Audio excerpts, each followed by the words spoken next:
How to add promo code to Uber Eats account. Hello everyone, I am Bishaka and welcome to our channel. Now, let's get right into the tutorial. Firstly, go ahead and open your preferred browser and in the search bar search for www.ubereats.com.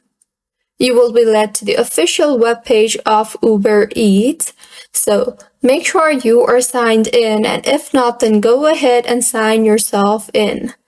Once signed in order to add promo code to Uber Eats, you need to have a few items on your cart first. So go ahead and scroll through and add a few items in your cart.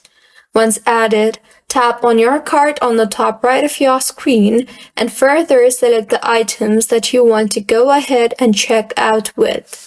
You will then see the Go to Checkout button. Tap on that, and in the interface that you will be led to, under the Promotions tab, tap on the Promotion Applied option and further go ahead and enter your promo code in the text box you see there.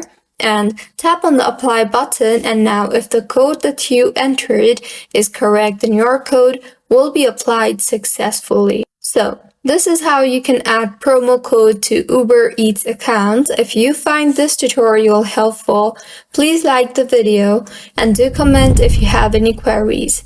See you on the next one.